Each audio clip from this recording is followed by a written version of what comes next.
जय हिंद। तो प्रत्येकांना नमस्कार। कैसे हो आप सब लोग? अभी हम देखेंगे हमने हिस्ट्री में अब तक क्या क्या देखा और क्या क्या सीखा। होप सो हिंदीमध्ये कम्फर्टेबल आहे शुभम? हिंदी में कम्फर्टेबल हो? हाँ, कशातही सांगितलं ते ओके। मराठी कशातही. सो देखो, हमने प्री हिस्ट्री देखी, प्रोटो हिस्ट्री देखी और हिस्टोरिक देखी। प्री हिस्ट्री में देखा हमने पैलियोलिथ, मेसोलिथ, नियोलिथ जो 25 लाख से 3000 तक चला। उसके बाद हमने सिंधु सभ्यता देखी जो 2500 से 1750 तक चली। फिर उसके बाद हमने हिस्ट्री काल में देखा कि 1500 से 600 BC तक ये चली अपना वैदिक काल। उसके बाद हमने हिस्ट्री में देखा कि हिस्ट्री की जो स्टडी है वो हमें कैसे पता चलती है। हिस्ट्री की स्टडी हमें जो कॉइन्स जो न्यूमिनोमेस्टिक की स्टडी बोलते हैं और अभिलेख से ये पता चलती। उसके बाद हमने फॉरेनर्स देखे और उसके बाद हमने देखे कि बुक्स में हमने देखे कि ब्राह्मण ग्रंथ और गैर ब्राह्मण ग्रंथ, ब्राह्मण ग्रंथ, धार्मिक ग्रंथ आते, बुक्स में धार्मिक ग्रंथ देखे अपन ने और उसके बाद गैर धार्मिक। धार्मिक में अपन ने ये देखे ब्राह्मण ग्रंथ और गैर ब्राह्मण ग्रंथ, उसमें अपन ने देखे बौद्ध और जैन। सो अब तक हमने इतना किया। ऋग्वेदिक काल और उत्तरवेदिक काल भी हमने कंप्लीट किया, उसमें जो जो देखा आपको तो पता ही होगा। सो आज हम चालू करेंगे कि धर्म चालू करेंगे। 2 इम्पोर्टेंट धर्म हैं जिनकी स्टडी हमें करनी पड़ती है। सो पहला हम चालू करेंगे जैन धर्म से। सो देखिए, जैन धर्म, जैन धर्म एक बहुत पुराना धर्म है, बहुत पुराना धर्म। जैन धर्म अगर देखें तो बौद्ध धर्म अगर देखें तो बौद्ध धर्म की जो कालखंड है वो 500 से चालू होती है, लेकिन जैन धर्म बहुत पुराना धर्म है। सो जैन धर्म में पलीकडला आहे का? हा जैन धर्म खूप जुना धर्म आहे, खूप जुना धर्म. सो जैन धर्माचे जे हे असते ना, जे प्रचारक असते त्यांना म्हणते तीर्थंकर. तीर्थंकर म्हणजे त्यांचे प्रचारक. सो जे पहिले जे होते ना तीर्थंकर, ते होते ऋषभदेव. ऋषभदेव.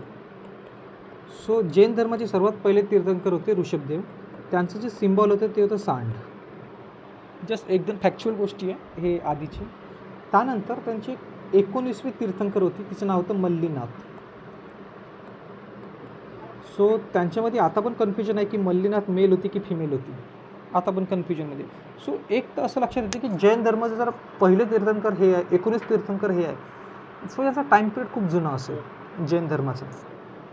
त्यानंतर जे मेन आहे ते सांड त्याचं सिम्बॉल आहे. जसं गौतम बुद्धाचे आपण सिम्बॉल बघितले होते त्या प्रकारे त्यांचा सिम्बॉल सांड. सो त्या एक होते पार्श्वनाथ. मेन आपले 23वे तीर्थंकर म्हणतो आपण पार्श्वनाथ. पार्श्वनाथनं काय केलं होतं, झारखंड आहे, झारखंडच्या सम्मेद शिखरवर तपस्या केली. सम्मेद शिखरवर झारखंडच्या तपस्या केली. सो तर मग ते सम्मेद शिखर होतं ना, त्यांचं नाव पारसनाथची पहाडी देण्यात आलं. पारसनाथ, पार्श्वनाथ जसं नाव आहे त्यांचं, त्या प्रकारे त्या पहाडीला पारसनाथची पहाडी देण्यात आली. आणि यांचं जे सिम्बॉल होतं ते होतं साप. सापच्या सिम्बॉलने हे ओळखलं जाय. कोण? आपले पार्श्वनाथ. पार्श्वनाथने काय केलं, सिद्धांत दिले आपले. त्या सिद्धांत काय दिले यांनी, खोटं नाही बोलायचं, चोरी नाही करायची, हिंसा नाही करायची आणि धन नाही साठवायचं जास्त, म्हणजे धनच्या लोभामध्ये नाही जायचं. यांनी चतुरायन सिद्धांत दिले. चतुरायन सिद्धांत नॉर्मल, झूठ, चोरी, धन आणि हिंसा. झूठ, चोरी, धन आणि हिंसा नाही करायचं, तेव्हाच तुमचं जीवन सुखी राहील. पार्श्वनाथनी झारखंडच्या सम्मेद शिखरवर तपस्या केली. त्या सम्मेद शिखरला पारसनाथची पहाडी म्हणण्यात आलं. यांचं सिम्बॉल होतं साप. यांनी चतुरायन सिद्धांत दिले. काय म्हणते, खोटं नाही बोलायचं, चोरी नाही करायची, धन नाही साठवायचं जास्त, म्हणजे धनच्या लोभात नाही जायचं, आणि हिंसा नाही करायची. हिंसा म्हणजे झगडा भांडणं नाही करायची. सो याच्यावरून जैन धर्माची एक तर आपल्याला आयडिओलॉजी लक्षात येऊन राहिली की हे शांतिप्रिय माणसं आहे, आयडियलिस्ट माणसं आहे. आयडल म्हणजे यांचं प्रॅक्टिकल प्रॅक्टिकल वर्ल्डवर तेवढा फोकस नाही. जे युटिलिटेरियन म्हणतो आपण, टोटलिटेरियनचा कॉन्सेप्ट म्हणतो ते नाही आहे यांचं. मोस्ट ऑफ द आयडियलिस्टिक आहे आणि युटोपियन म्हणू शकतो आपण. युटोपिया म्हणजे अशी गोष्ट करणं म्हणजे खूप कठीण असेल ते आपण युटोपिया म्हणतो रियालिटीमध्ये. सो पार्श्वनाथचे जे सिद्धांत आहे झूठ, चोरी, धन, हिंसा, से नॉर्मल लाईफमध्ये जर बघितलं आपल्या, नॉर्मल लाईफमध्ये अप्लाय नाही करू शकत माणूस. खोटं तर बोलणारच आहे, प्रत्येक गोष्टीबद्दल खोटं बोलावंच लागतं. कारण आजकाल खोटं असं झालं आहे की खरं बोलण्यापेक्षा खोटं बोललेलं चालतं. चोरी नाही करायची. आता चोरीचा विषय म्हणजे वेगवेगळा विषय पडू शकते चोरीचा. आता कोणी नॉलेजची चोरी करते, कोणी पैशाची चोरी करते, कोणी दुसऱ्या गोष्टीची चोरी करते. सो चोरीचा अर्थ हाच नाही की फक्त तुम्ही चोरी नाही केली पाहिजे. धनचा अर्थ असा आहे की जास्त तुम्ही मॉनिटरियल नाही राहिले पाहिजे. बट आजच्या प्रेझेंटच्या कंडिशनमध्ये मॉनिटरीच जे मटेरियलिस्टिक वर्ल्ड आहे ते पैशानंच चालतं आणि हिंसा नाही केली पाहिजे. आता मला सांगा, रशियानं जर वेपन नाही बनवले तर हे जे म्हणजे युरोपियन लोक आहेत ते रशियावर तर पडणारच आहे. सो आजच्या कंडिशनमध्ये हे जे झूठ, चोरी, धन, हिंसा चालत नाही रियालिटीमध्ये. सो यांना पण एक आयडियलिस्ट म्हणू शकतो पार्श्वनाथला. बस एवढंच होतं पार्श्वनाथचं. त्यानंतर आपल्याला जे मेन शिकायचं आहे ना ते आहे महावीर स्वामी. 24वे जे तीर्थंकर होते ते होते महावीर स्वामी. सो आपण महावीर स्वामीचं थोडं लक्षात करू घेऊ. महावीर स्वामीचा जन्म झाला 540 BC मध्ये आणि त्यांचा मृत्यू झाला 468 BC मध्ये. यांचा जन्म झाला कुंडग्राममध्ये. कुंडग्राम. ओके. महावीर स्वामी 540 BC ते 468 BC. आता बघा, महावीर स्वामी जर 540 BC मधले असेल सो त्यांच्या आधी तर 23 तीर्थंकर झाले. तो म्हणू शकतो आपण 300-400 वर्ष किंवा 500 वर्ष झाले असेल. सो 1000 BC पासून चालू आहे हे जैन धर्माचा. पण प्रचार खरं महावीर स्वामीच्यानं झाला. महावीर स्वामीने जे त्यांचे सिद्धांत दिले ते दिले ते. सो महावीर स्वामीचं जे सिम्बॉल होतं ना ते होता शेर, लायन. आता यांच्या थोडं फॅमिलीबद्दल. यांचा बापाचं नाव होतं सिद्धार्थ, जे गौतम बुद्धाचं नाव होतं सिद्धार्थ. ओके. वडील का? हा, वडील. यांचे पप्पा होते गॅत्रिक वंशचे. त्याच्यानंतर यांची मम्मी होती, मम्मीचं नाव होतं त्रिशला. त्रिशला होती लिक्ष्मी वंशची आणि हिच्या भावाचं नाव होतं चेतक. बाप सिद्धार्थ, मम्मी त्रिशला, गॅत्रिक आणि लिक्ष्मी वंश. कधी अधूनमधून येऊ शकते. यांचा भाऊ होता, भावाचं नाव होतं नंदीवर्मन. बघा, हे जे राजाच्या फॅमिलीचे होते. म्हणजे आतापर्यंत जेवढंही जो माणूस गरीब असेल ना, गरीबाचं नाही ऐकलं जात. बट जो माणूस राजा असेल ना, राजा मोठ्या लोकांनाच इतिहास घडवला आहे असं मोस्ट ऑफ द आपण बघितलं.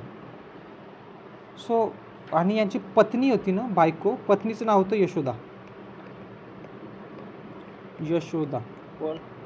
नंदीवर्मन. भाऊ नंदीवर्मन आणि जे यांचा महावीर स्वामीचा. आणि जे बायको होती त्याचं नाव होतं यशोदा आणि यांची पोरगी होती, पोरगीचं नाव होतं प्रियदर्शनी आणि यांचा जावई होता जमाली. म्हणजे जिचं लग्न झालं प्रियदर्शनीचं जमालीसोबत. होप एवढा कन्सेप्ट समजला. बापाचं नाव होतं सिद्धार्थ, मम्मीचं नाव होतं त्रिशला लिक्ष्मीवंशी, बाप होता गॅत्रिक वंशा, भाऊ होता नंदीवर्मन, पत्नी होती यशोदा, पोरगी होती प्रियदर्शनी, तिचं लग्न झालं जमालीसोबत. आता बघा, यांनी काय केलं, जेव्हा हे 30 वर्षाचे होते ना तेव्हा घर सोडलं आणि 12 वर्ष कठोर तपस्या केली. कठोर 12 वर्ष.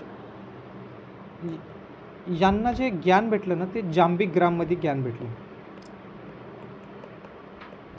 साल वृक्षाच्या खाली. साल म्हणजे सागाचं झाड म्हणू शकतो. साल वृक्षाच्या खाली जांबिग्राममध्ये नदी होती, ती रिजुपालिका नदी. रिजुपालिका नदी.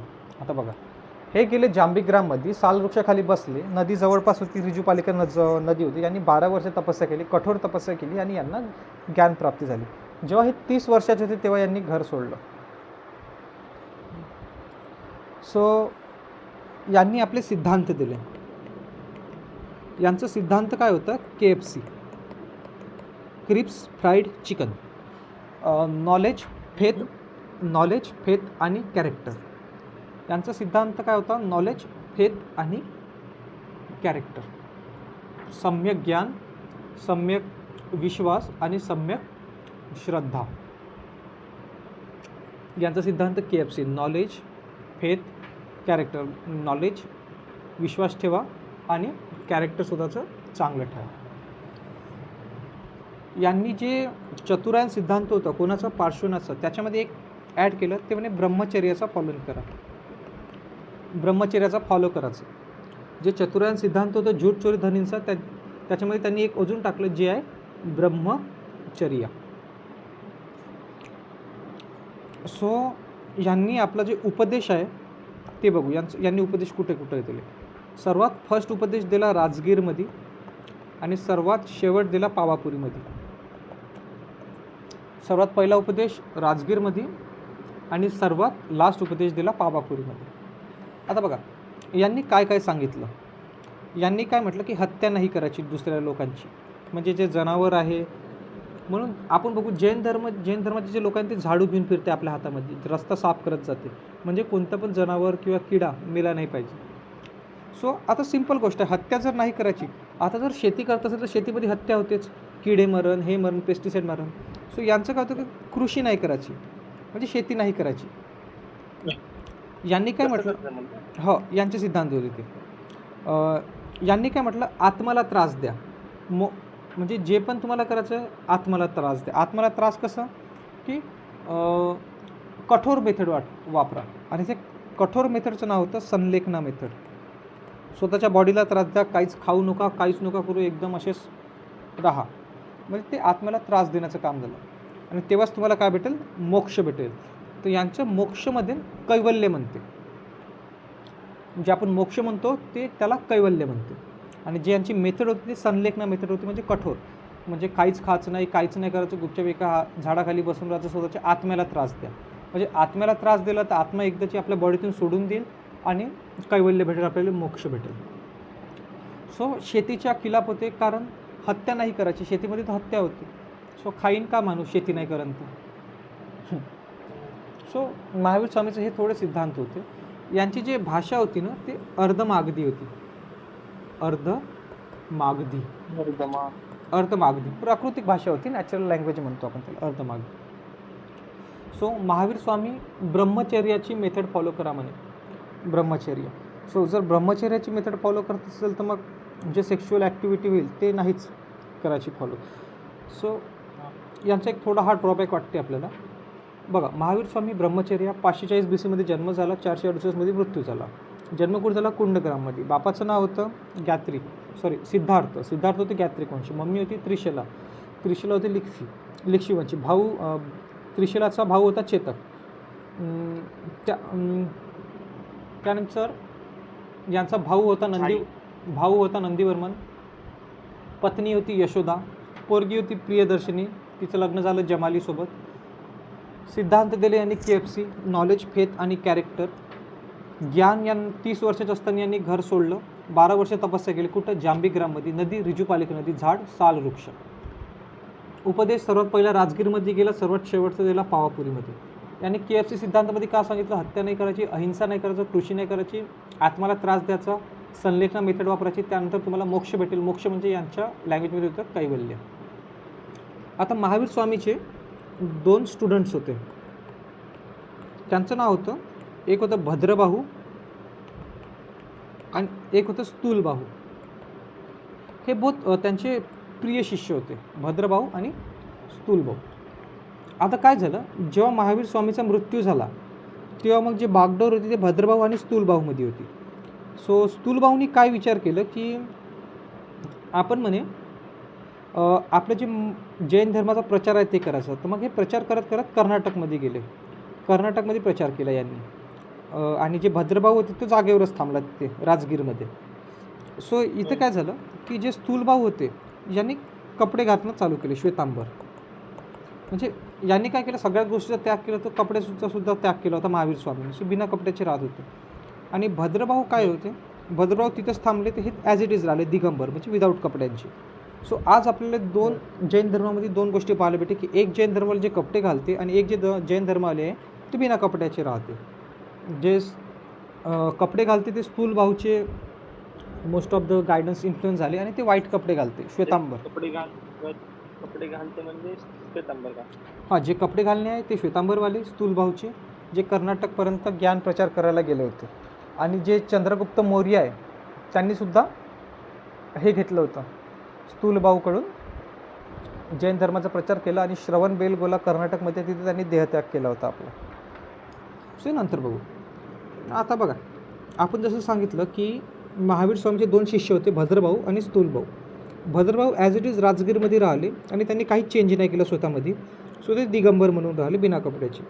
पण स्थूल भाऊ होते ज्यांनी चेंज केला थोडं त्यांच्या मेथड्समध्ये आणि कपडे घालायला लागले, श्वेतांबर झाले.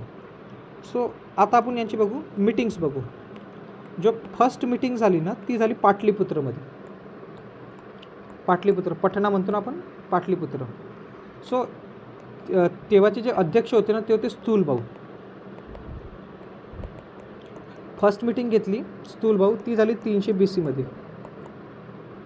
ओके, अध्यक्ष होते स्थूल भाऊ. त्यानंतर यांची दुसरी मीटिंग झाली 600 BC मध्ये. आता याचा अध्यक्ष कोण राहील? श्वेतांबर का? बघा, फर्स्ट मीटिंग झाली पाटलीपुत्रमध्ये, स्थूल भाऊ अध्यक्ष होते 300 BC मध्ये. भद्रभाऊ. आता सेकंड मीटिंग झाली 600 BC मध्ये. आता याचा अध्यक्ष कोण राहील? भद्रभाऊ. कसा भद्रभाऊ राहील? 300 BC मध्ये 600 BC, 300 वर्ष थोडी जगणार आहे माणूस. अरे हा हा हा हा. याचा अध्यक्ष होता देवधी श्रवण. कोणता? देवधी श्रवण. आणि हे मीटिंग झाली वल्लभीमध्ये. वल्लभीमध्ये. सो पहिली मीटिंग झाली 300 देवधी श्रवण. पहिली पाटलीपुत्र. पहिली पाटलीपुत्रमध्ये झाली, दुसरी वल्लभीमध्ये झाली. त्याचा अध्यक्ष होता देवधी श्रवण. सो त्यानंतर यांच्या मीटिंग काही झाल्या नाही. असं म्हणू शकतो आपण, मीटिंग काही झालं नाही, प्रचार नाही झाला, त्यामुळंच यांचं जे डिक्लाईन होतं ते चालू झालं जैन धर्माचं. कारण यांची मेथड होती थोडी हार्ड मेथड होती, ब्रह्मचर्याचा पालन करा, त्यानंतर शेती नाही करायची, काहीच नाही करायचं. सो थोडं मेथड यांची कठीण होती महावीर स्वामीची. सो आता जर म्हणाल तर आता थोडं अपग्रेडेशन झालं, चेंज झालं. आता थोडे जैन धर्माचे लोक पण आपल्यासारखेच वागते. सो हे होतं जैन धर्म, संपूर्ण जैन धर्माचं. पहिले तीर्थंकर होते ऋषभदेव. पहिले तीर्थंकरचं जे सिम्बॉल होतं ते होतं सांड. त्यानंतर 19वे तीर्थंकर होती मल्लीनाथ. 23वे तीर्थंकर होते पार्श्वनाथ, ज्यांनी झारखंडच्या सम्मेद शिखरावर तपस्या केली, त्यामुळे त्या पहाडीला पारसनाथची पहाडी म्हणण्यात येते. यांनी चतुरायन सिद्धांत दिले. चतुरायन सिद्धांतामध्ये धन, चोरी, झूट, हिंसा हे नाही करायचं होतं. त्यानंतर 24वे तीर्थंकर होते आपले महावीर स्वामी. महावीर स्वामीचं सिम्बॉल होतं शेर. कुंडग्राममध्ये यांचा जन्म झाला. 560 ते 468 BC पर्यंत यांचं हे सगळं चाललं. पप्पाचं नाव होतं सिद्धार्थ गॅत्रिक वंशी. मम्मीचं नाव होतं त्रिशला लिक्ष्मीवंशी. लिक्ष्मीवंश माहीत आहे का कोणता आहे? हे जे आपले मंगोल शासक होते ना, मंगोलिया, मंगोल नाही, मंगोल नाही, कोणते तरी शासक होते जे खतरनाक शासक होते, त्या वंशी आहे ते लिक्ष्मी वंश. सो त्या बुद्धाच्याच काळातले मंगोल नाही होते कोणतरी, सांगेल मी आठवेल तर. त्यानंतर पत्नी होती यांची यशोदा. भाई होता नंदीवर्मन. पोरगी प्रियदर्शिनी जमालीसोबत लग्न झालं. 30 वर्ष घर सोडलं. 30 वर्षात 12 वर्ष तपस्या केली कुठं? जांबेग्रामध्ये, साल वृक्षखाली, रिजुपालिका नदी. KFC सिद्धांत दिला, नॉलेज, फेथ, कॅरेक्टर. याच्यामध्ये काय सांगितलं यांनी की शेती नाही करायची, हिंसा नाही करायची, हत्या नाही करायची, आत्माला त्रास द्यायचा. त्यानंतर संलेखना मेथड आहे त्यांची, जे कठोर मेथड आहे, तेव्हाच तुम्हाला कैवल्य भेटेल. कैवल्य म्हणजे मोक्ष. सो भाषा होती यांची अर्धमागधी. यांचे 2 स्टुडंट्स होते, भद्रभाऊ आणि स्थूलभाऊ. भद्रभाऊ दिगंबर होते, स्थूलभाऊ श्वेतांबर होते. स्थूलभाऊनी काय म्हणते प्रचार केला कर्नाटकपर्यंत. आणि त्यानंतर पहिली संहिता झाली यांची पाटलीपुत्रमध्ये. अध्यक्ष होते कोण आपले?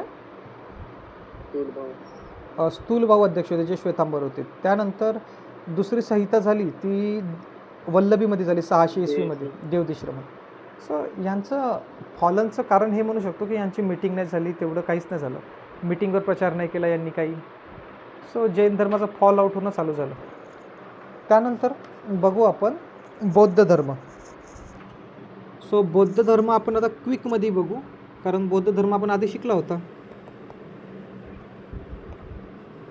आणि बौद्ध धर्माचं आता तेवढं काही आहे नाही आपल्याला. बघा, बौद्ध धर्म गौतम बुद्धाचा जन्म झाला लुंबिनी नेपाळमध्ये 563 ते 483 BC.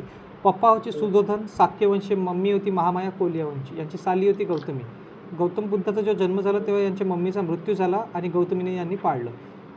पत्नीचं नाव होती यशोधरा यांच्या, आणि 16 वर्षी लग्न झालं होतं, पत्नी यशोधरा. आणि जे आपले महावीर स्वामी होते यांच्या पतीचं नाव होतं यशोदा. यशोदा आणि यशोधरामध्ये कन्फ्यूज नाही व्हायचं. पोरगा होता राहुल, घोडा होता यांचा कंठक, सारथी होता चन्ना. अलार्करामपासून यांनी सांख्य दर्शन घेतलं, रुद्रक्रामपासून यांनी योग दर्शन घेतलं. आणि आपल्याला बघतोय अलार्करामपासून सांख्य दर्शन, रुद्रक्रामपासून योग दर्शन. आणि मोस्ट ऑफ द रुद्रक्रामचा यांच्यावर जास्त प्रभाव झालेला दिसते, कारण की योगच्या मुद्रेमध्ये गौतम बुद्ध दिसते. भाषा होती यांची पाली. तपस्या केली यांनी सारनाथमध्ये 6 वर्ष. ज्ञान कुठं भेटलं? बोधगयामध्ये फल्गू निरंजन नदीपाशी पिंपल वृक्षाखाली वैशाली पौर्णिमेला यांना ज्ञान भेटलं. सर्वात जास्त हे श्रावस्तीमध्ये थांबले होते. श्रावस्तीमध्ये यांना अंगुलिमान भेटलं. अंगुलिमान यांच्यापासून प्रसन्न झाला आणि त्यांनी बौद्ध धर्म घेतला. यांचा प्रिय शिष्य होता आनंद. पहिली महिला होती गौतमी आणि एक होती वैशालीची आम्रपाली, जी वैश्य होती. मृत्यू यांचा झाला पावापुरीमध्ये. चंद्रू नावाच्या व्यक्तीने यांना मशरूम घेतलं. मग कुशीनगरमध्ये यांचा अंतिम संस्कार सगळं करण्यात आला. यांनी आर्य सत्य दिले होते 4: दुःख, कारण, इच्छा आणि इच्छा कंट्रोल. त्रिदर्शन दिले: अनिश्वरवाद, शून्यवाद, क्षणिकवाद. म्हणजे देवावर विश्वास नव्हता यांचा. शून्यवाद म्हणजे प्रत्येक गोष्ट ॲज इट इज राहणारे. क्षणिकवाद म्हणजे सगळी गोष्ट टेम्पररी आहे. यांनी मोक्षासाठी 8 अष्टांगिक मार्ग दिले, 10 उपदेश दिले. त्रिरत्न सांगितले. त्रिरत्न म्हणजे बुद्ध धर्मामध्ये प्रवेश कसा करायचा: बुद्ध, संघ आणि धम्म. त्यानंतर आपण यांची मीटिंग्स बघितल्या होत्या. मीटिंग्स 4 मीटिंग झाल्या: 483, 383, 255 आणि 1 इसवी सन. राजगीर, वैशाली, पाटलीपुत्र, कुंडलवत. अजातशत्रू, काला अशोक, अशोक, कनिष्क, महाकश्यप, साबकमीर, मोगलीपुत्तिश, वसुमित्र आणि अश्वघोष. 4थी संहितामध्ये यांचे पार्टेशन झाले: महायान आणि हिनयान. हिनयानमध्ये सगळं जुनं चालेल, महायानमध्ये परिवर्तन. महायानमध्ये 2: शून्यवाद आणि रजयान. रजयानमध्ये सगळं चालेल, शून्यवादमध्ये ते ॲज इट इज थोडंफार चेंज केलं. मग त्यानंतर त्यांचे चिन्ह बघितले होते: हाती जन्माआधी, कमल जन्मानंतर, सांड युवावस्था, घोडा घर सोडण्याच्या प्रक्रियेला, बोधिवृक्ष ज्ञानप्राप्ती, महाभिनिशी क्रमण. चक्र म्हणजे उपदेश, पदचिन्ह निर्माण आणि स्तंभ म्हणजे महापरिनिर्वाण. त्यानंतर आता बौद्ध धर्म आणि जैन धर्मामध्ये काही सामान्य आहेत ते बघू. सिमिलॅरिटी बौद्ध आणि जैन. आता बघा, दोन्ही ईश्वरला मान्य, दोघे जण देवाला नव्हते मानत. मूर्तीपूजाला दोघे जण नव्हते मानत. कर्मकांडला सुद्धा नव्हते मानत. त्यानंतर पुनर्जन्मला दोघे मानत होते. पुनर्जन्म होते, दोघे जण मानत होते. आता मोक्षाला दोघे जण मानत होते, पण मूर्तीपूजा, कर्मकांड आणि पुनर्जन्मला दोघे मानत होते. मोक्षाला दोघे मानत होते, पण मोक्षाचं मेथड वेगळी होती. जैन धर्मामध्ये संलेखना मेथड होती, जे कैवल्य म्हणतो आपण, आणि बौद्ध धर्मामध्ये नॉर्मल मेथड होती. यांनी ब्रह्मचर्य नाही सांगितलं बौद्ध धर्मामध्ये. आणि हे काय म्हणे, जैन धर्मामध्ये इच्छा कंट्रोल करा म्हणे, आणि याच्यामध्ये आत्माला सत्वा म्हणे. सो हे होते थोडं साम्य बौद्ध आणि जैनमध्ये. आणि आता डिफरन्स बघू. डिफरन्स काय होतं, यांची भाषा होती पाली, यांची भाषा होती अर्धमागधी. यांची जी मेथड होती ती सरळ मेथड होती, यांची मेथड कठोर मेथड होती, संलेखना मेथड. यांनी दिले अष्टांगिक मार्ग दिले आणि यांनी दिले संलेखना मेथड सांगितली होती यांनी. त्यानंतर वस्त्र हे घालत होते, हे वस्त्र नव्हते घालत, पण जे मग आता स्थूलभाऊ होते, श्वेतांबर झाले, त्यांनी वस्त्र चालू केले होते. ज्यांच्यामध्ये फिमेलला एंट्री होती, यांच्यामध्ये फिमेलला एंट्री नव्हती. कारण ब्रह्मचर्याची मेथड आहे, फिमेल आली तर माणूस ब्रह्मचर्य तोडू शकते. सो यांच्या मोक्ष म्हणे, यांच्याकडे कैवल्य म्हणे. त्यानंतर शेती इथे करू शकतो ते आपण बौद्ध धर्मामध्ये, यांच्याकडे शेती नव्हते करत. ब्रह्मचर्या इथे फॉलो नाही करायची होती, इथे ब्रह्मचर्या फॉलो करायची होती. यांनी त्रिरत्न दिले, बौद्ध, संघ, धम्म, आणि यांनी KFC सिद्धांत दिला, नॉलेज, फेथ आणि कॅरेक्टर. सो एवढे थोडे डिफरन्स होते बौद्ध धर्म आणि जैन धर्मामध्ये. त्यानंतर थोडे अन्य धर्म बघू आपण, एक्स्ट्राचे धर्म. थोडं खाली घेतलंय.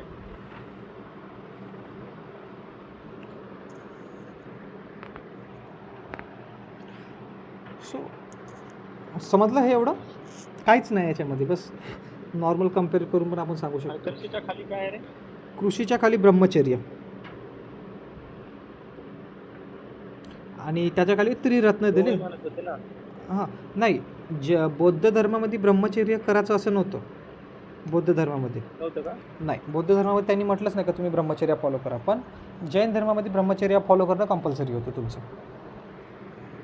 त्यानंतर अजून जर बाकीचे धर्म जर बघितले तर एक आजीवक धर्म होता, त्याचे संस्थापक होते मोगलीपुत्तीश गौशाल. आजीवन धर्म का? आजीवक धर्म तेवढं नाही आहे आपल्याला, फक्त थोडंफार सांगतो एक ओव्हरऑल. आजीवक धर्म होता, आजीवक धर्माचे संस्थापक होते मोगलीपुत्तीश गौशाल.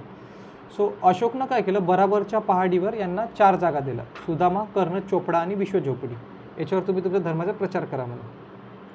अशोकनं बराबरच्या पहाडीवर यांना 4 जागा दिल्या, सुदामा, कर्ण, चोपडा आणि विश्वझोपडी. त्याच्यानंतर सेकंड होते भागवत धर्म. भागवत धर्माचे जे संस्थापक होते ते वासुदेव. त्यानंतर चौथा येते वैष्णव धर्म. वैष्णव धर्मामध्ये विष्णूचे 10 अवतार आहेत. त्यानंतर चौथा येते शैव धर्म. शैव धर्मामध्ये 3, पशुपती, कापालिक आणि लिंगायत. हे साऊथमध्ये दिसते आपल्याला. लिंगायत आहे कर्नाटक और साऊथमध्ये, तामिळनाडूमध्ये, जे स्वतंत्र धर्माची मागणी करत होते आतापर्यंत. हे थोडं न्यूजमध्ये चालू होतं. शैव धर्मामध्ये 3, पशुपती, कापालिक आणि लिंगायत. सो आपलं बौद्ध धर्म आणि जैन धर्म कंप्लीट झालं. याच्यामध्ये एवढंच होतं आपल्याला जे डीपली करायचं होतं. आणि डीपली जर म्हणाल तर त्यानंतर मग बौद्ध धर्माची मूर्तिकला, जैन धर्माची मूर्तिकला, ते नंतर मग आपण डीपमध्ये घेऊ. जे आर्ट अँड हां हॅलो बौद्ध धर्म जे आहे ना, हां बुद्धिझम मध्ये त्यांच्या कुठे कुठे हे झालं मीटिंग सगळ्या? हां 4च झालं. 4च झाल्या मीटिंग मेन. ते 4 नंतर नाही रे, सगळ्या बाकीच्या. हां 4च मिटिंगा झाल्या, जे आपल्या हिस्ट्रीमध्ये शिकायला पडलं आपल्याला. त्यानंतर यांच्या मिटिंगा झाल्या नाही. सो मग त्यांचं बौद्ध धर्माचा प्रचार मन हे म्हणते फॉलन होत चाललं गेलं. नंतर बुद्धिझम विसरले होते का? बुद्धिझम त्याच्यानंतर विसरला होता का थोडा? हां, बौद्ध धर्माचं मग हे झालं, फॉलन चालू झालं. कारण मिटिंगच जर नाही घेऊन राहिले तुम्ही, प्रचारच नाही करून राहिले तुमच्या गोष्टीचा, तर काय होणार आहे? जसं UPSCचे कोचिंगवाले जर त्यांचा प्रचारच नाही करेल की आमच्या कोचिंगमध्ये एवढे लागले, तर लोक कसे अट्रॅक्ट होईल त्या गोष्टीवर? मग वेगळ्या धर्माचा प्रचार करणं चालू झालं. जसं आपलं हिंदू धर्माचा प्रचार जास्त होत गेला. सो मग हिंदू धर्म फेमस होत गेला. जो अशोकचा काळ होता तेव्हाच बौद्ध धर्माला खूप प्रचार झाला. मग अशोकचा काळ संपत गेला हळूहळू, मग बौद्ध धर्माचा प्रचार सुद्धा संपत. हिंदू धर्म त्याच्या आधीच आहे. बट मॅटर हे करते का तुमचा प्रचार कसा होऊन राहिला हळूहळू. कसं कोणी आधीच डायरेक्ट अचानक पैदा होऊन झालं. जसं MBA चायवाला झाला. MBA चायवालाचं बोत चाललं, मग अचानक फॉल आउट झाला त्याचा. आता डॉली चायवाला चालून राहिला. डॉली चायवाला म्हणजे काही दिवस राहील तोही पडन. प्रत्येक गोष्टीचा फॉल अपवर्ड डायरेक्शनमध्ये होत राहते.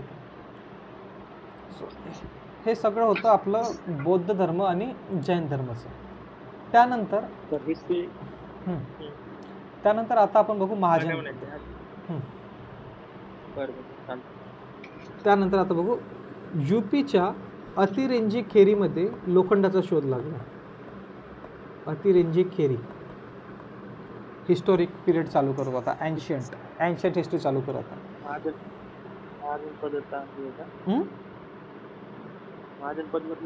हा आता महाजन पद म्हणजे एन्शियंट हिस्ट्री चालू झाली खरी आपली इथपासून. सो UPच्या अतिरेंजी खेरीमध्ये लोखंडाचा शोध लागला. इथपासून आपण हिस्टॉरिक पिरियड चालू करू शकतो. आपल्याला 16 महाजन पदची चर्चा माहीत पडते की 16 महाजन पद होते. ते कोणत्या बुकातून? अंगुत्तर निकाय. अंगुत्तर एक मिनिट. अंगुत्तर निकायमधून आपल्याला माहीत पडते की 16 महाजनपद होते बा. सो 16 महापदची चर्चा आपल्याला अंगुत्तर निकायमधून माहीत पडते. अंगुत्तर निकाय बौद्ध धर्माचं पुस्तक होतं. सो सर्वात मोठा जो साम्राज्य होता ना, तो होता मगध साम्राज्य. सर्वात मोठा साम्राज्य मगध साम्राज्य 16 महाजनपदमधून. सो मगध साम्राज्यामध्ये खूप मोठा काळ चालला आणि खूप मोठा जो जागा होती ते मगध साम्राज्यानं केली होती. मला काय म्हणायचंय, हा एक एक एक एक घे ना सगळे कधी. म्हणजे एक एक एक म्हणजे एक एक हे रे महाजनपद कशा काढून कुठे झाले. थांब ना, चालू तर करू दे. जस्ट आपण इंट्रोडक्शन केलं ना, शिकवणं चालूच नाही केलं अजून. सो 16 महाजनपदची जी चर्चा आहे ना, ते अंगुत्तर निकाय या पुस्तकातून माहिती पडते.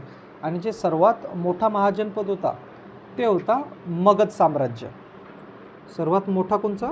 मगध साम्राज्य. आणि या मगध साम्राज्यामध्ये 7 साम्राज्य होते, म्हणजे 7 वंश आले चालले गेले. त्यांचं नाव होतं हसीन मसूक शाह.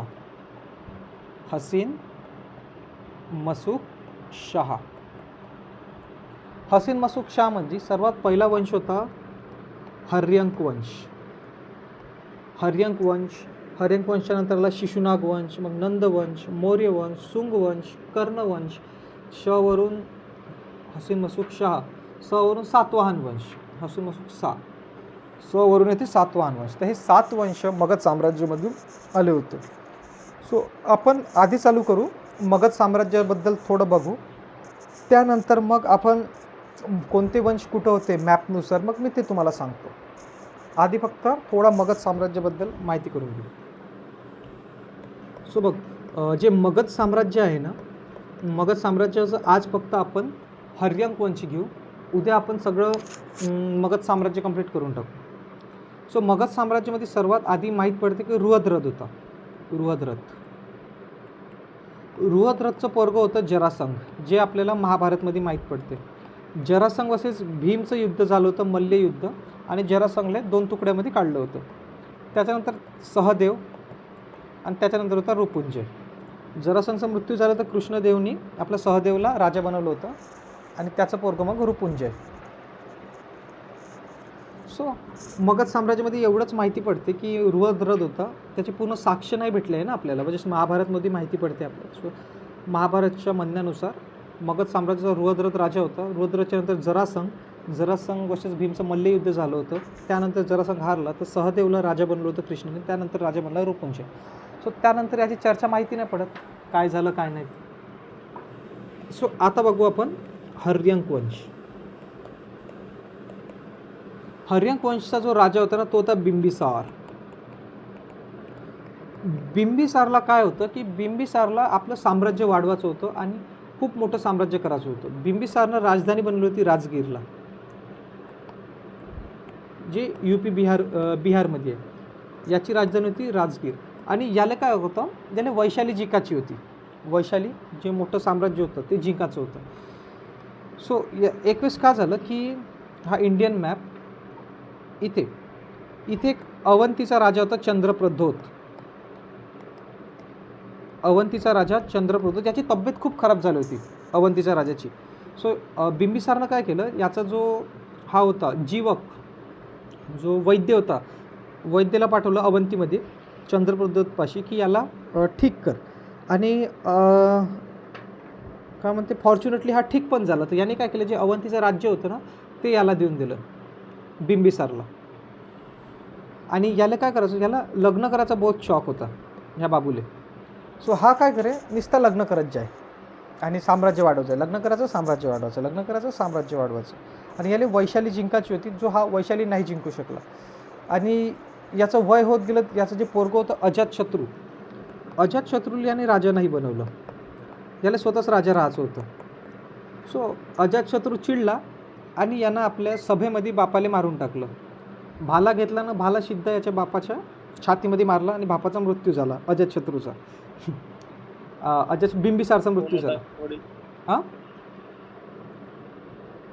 बिंबिसारचं पोरगं अजातशत्रूनं भाला घेतला आणि बापाला मारलं. सो याने पितृहत्या केली. कारण जो बिंबिसार होता तो सोडायलाच तयार नव्हता. सो त्याला एक म्हणते कुनिक नाव आहे. पितृहत्याला कुनिक म्हणतो आपण. याचा एक हा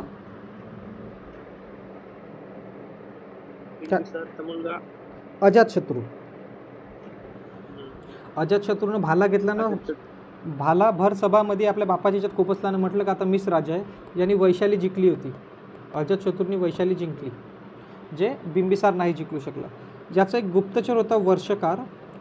वर्षकारला यांनी दुसऱ्या राज्यामध्ये पाठवलं आणि नवीन गोष्टीचा शोध लागला, जे आहे महाशिलाकंटक हत्यार होते. महाशिलाकंटक आणि रथमुशल. बाहुबलीमध्ये बघितलं असेल बघा आपण, ते ब्लेड लावून फिरवते रथमुशल.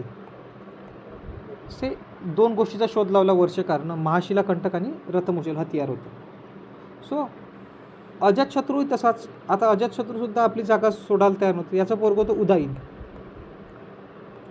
उदाईननं काय केलं, उदाईननं याला मारलं अजातशत्रूले आणि पाटलीपुत्रले आपली राजधानी बनवली.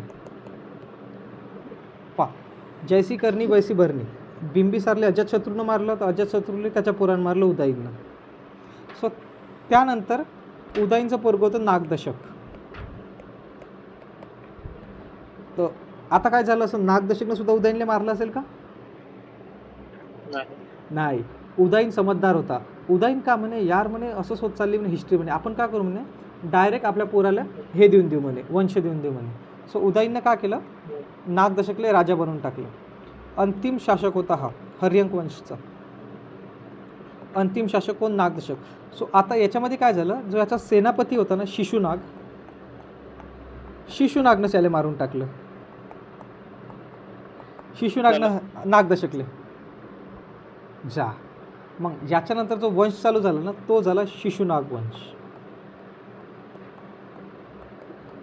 सेनापती शासन चालू झालं. आता शिशुनाग वंशनं कंप्लीट केलं. सो शिशुनागच्या नंतर आला काला अशोक.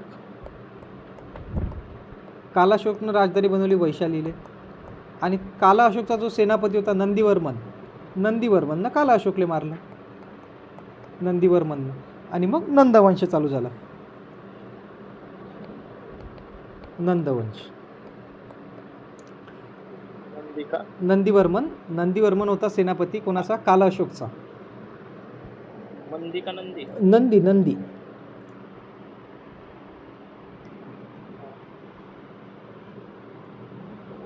तर मग त्याच्यानंतर हे झालं. मग नंदवंशमध्ये नंदीवर्मन होता.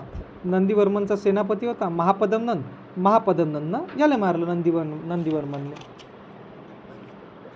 सो हे असेच करू ज्यांचा वंश खतम होत गेला.